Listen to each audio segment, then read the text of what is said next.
I don't really know where to start, but we need to talk. You see, I don't want you to feel outdated, old, or useless, because for the past 4 years you never let me down, but I think it is time for a change. You see, the thing that you do occupies a lot of space and for a very minuscule amount of data, and it is not acceptable anymore. I can't work with the thing that you produce. We can't really continue working on the same projects anymore. I'm really sorry, but I'm going to sell you. Yep. Sorry, but I'm gonna do it. Hi everyone. Today I have a question that is useless and has no practical application whatsoever, but it is an interesting one nonetheless.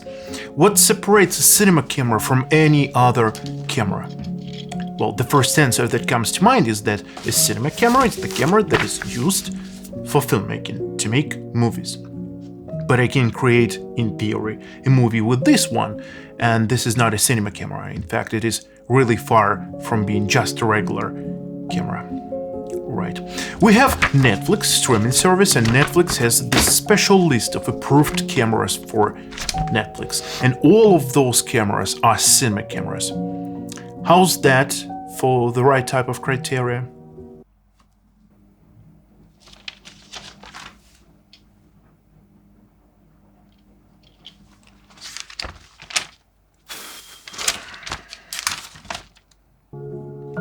Okay, it is a bad one. Okay, let's try to figure this out, starting with something that is really simple. For example, with a photo camera. This is Canon 1DX Mark II. It is a photo camera. It was designed, was advertised, is being sold as a photo camera. But this photo camera has got video capabilities. It is capable of recording 4K video. Of course, it is Rec. 709 8-bit, not the best type of video, but those limitations are here not because this is simply a photo camera. Those limitations are here because of this particular manufacturer, of the particular time, of this particular camera. Today's modern photo cameras can record in better codecs, in higher bit depth, in bit rate, and so on and so forth. So this is not a limitation of every photo camera. But this camera has got a limitation that is not because of the technology, but because of the law. You see, up until 2019, there was a law that would state that if you want to sell a photo camera, you would have to pay a certain tax, like any other thing in the world. But if you want to sell video cameras, that tax would be higher. So in order to sell photo cameras, you would need to put some sort of limitations on video capabilities of that camera. In this camera, it is a 30-minute restriction on video, meaning that you can record for 30 minutes, then the recording would stop and you need to hit record one more time to continue your recording process, which is not a convenient thing, especially if you want to record interviews or movies or something like that. So it is quite simple with this one. It is not a cinema camera, it is a photo camera. By the way, if you purchased a newer photo camera, and this camera still has got some limitations in terms of video, meaning it can record not longer than some amount of time, then those limitations are not due to the law. Those are in a camera due to the fact that modern cameras tend to overheat because manufacturers, they will try to fit everything inside of one device. Photo capabilities, high-end video capabilities, and these devices without active cooling because they are weather sealed. And these devices tend to overheat. That's why you have limitations that you have, or better say your camera. Okay, let's move on. This is a photo camera, a simple example. What is this little thing? This is an action camera, and it is a type of a video camera, right? It is a video camera. It can record longer than 30 minutes. It can record in 4K, 10-bit, but it is really far from being a cinema camera, right? Right, it is not a cinema camera. Nobody in their right mind would use this camera for filmmaking. Maybe as a crash cam on a budget, but anyways, we are drifting away from the subject. So a cinema camera is a camera that possesses a certain set of features that separates it from any other camera. And today we're trying to distinguish those features. And I was reading a review of Canon C70 and I stumbled upon a certain list that this dude created. By the way, I have no idea who this dude is, but this is a perfectly reliable source to me. Anyway, he's got a list of things that a camera has to have in order to be called a cinema camera. This list is going to appear on your screen. I'm going to read several things out of it. For example, Super 35 or full frame 6K plus sensor, 4K is acceptable. Bear that in mind, we're going to return to that. 2 plus SDI ports, audio of some kind, 2 accessory ports, timecode, RAW and 10-bit log modes, XLR PL mount, 14 stops of dynamic range, reliable recording media, internal NDs, and so on and so forth. I have a problem with this list right from the start. You see, Super 35 or full frame 6K plus sensor, and in brackets 4K is acceptable. Not really a great thing, but acceptable. Okay, I'm going to show you specifications of a particular camera, and you can notice that this camera has got 4.5K resolution, which is not good enough according to this list, because this list requires 6K plus sensor, and everything is fine until you find out that these specifications, this list belongs to Arri Alexa Mini LF. And if you're interested in filmmaking in any way, you probably know that Arri Alexa Mini LF is one of the most popular cameras among any other. Probably 80% of today's movies were created using this particular camera. And if this camera is good enough for Hollywood with its 4.5K sensor, then what the hell is this? The author is saying lower in the text that, yeah, Arri Alexa is an exception, but it is a bad example, because if Arri Alexa with 4.5K is able to produce an image like that, then it is not about resolution. Something else has to be different, something else has to be more important than the resolution. I've been thinking about this, don't know why, because I cannot benefit from it and it's not going to change my life in any way, but I've been thinking about this.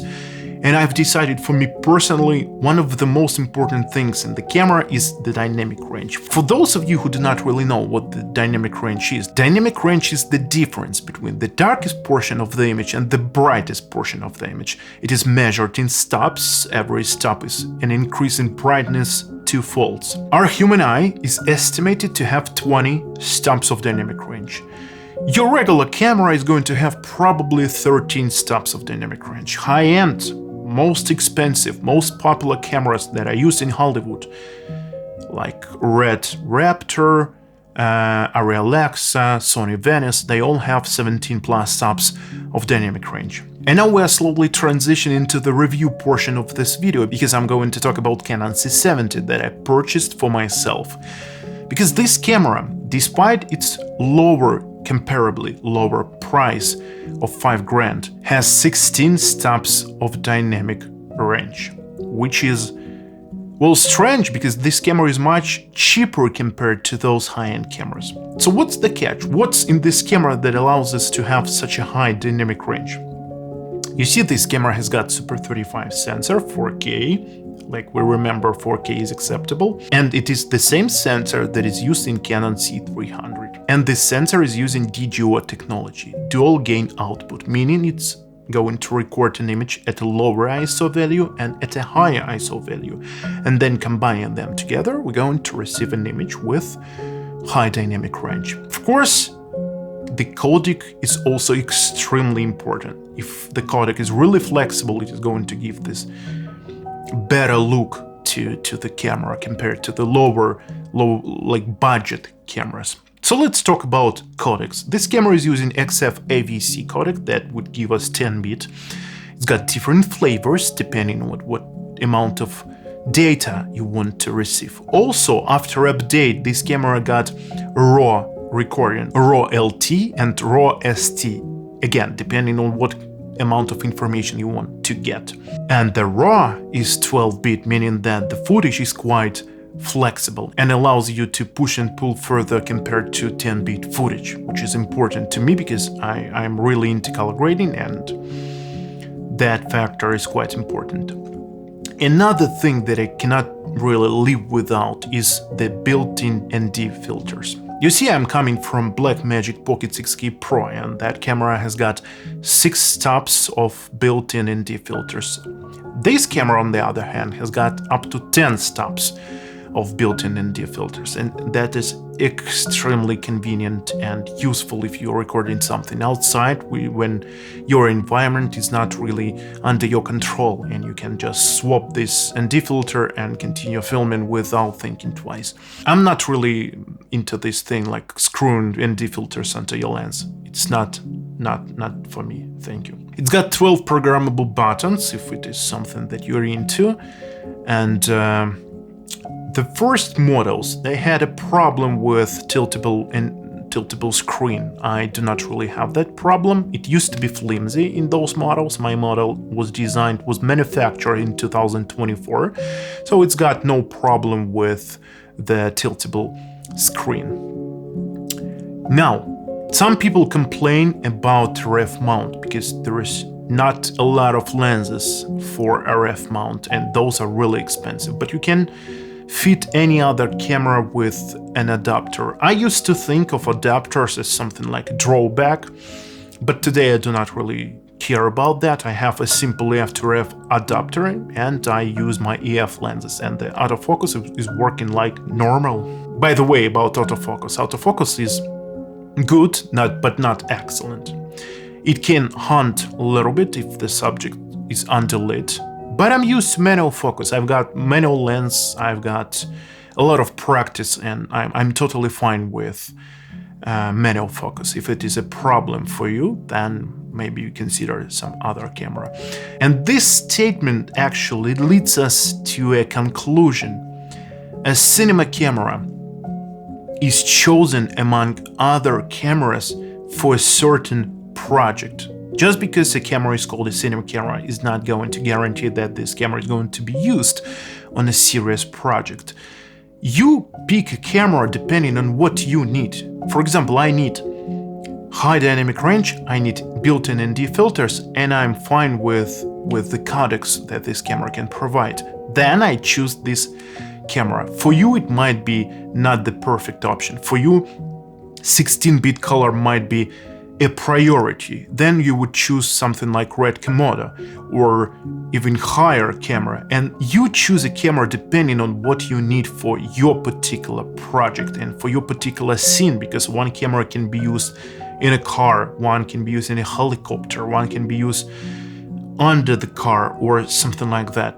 And depending on all of those factors, you choose a camera. The perfect camera simply does not exist. For 90% of the work in Hollywood, of course, ARRI cameras are a perfect fit. But you would need to sacrifice something in order to use them. For example, to use a cinema camera of high-end cinema camera like ARRI Alexa, you would need a team. You cannot use this camera alone. You would need like 4 people to operate this camera. This camera I can operate myself without anyone's help. It's got autofocus, it is light, it's got great battery life, it's got everything I need, and I can operate it myself. Because Blackmagic is a great camera, but it is difficult to operate it on your own. You need a lot of accessories and a lot of hustle and struggle in order to be able to film on your own. This camera makes it a little bit easier, and it's got high dynamic range. That's why I prefer this camera. But again, it all depends on the project. Right, completely useless video and completely useless conclusion. But anyways, it's YouTube. It is not supposed to be serious. Thank you for watching, and goodbye.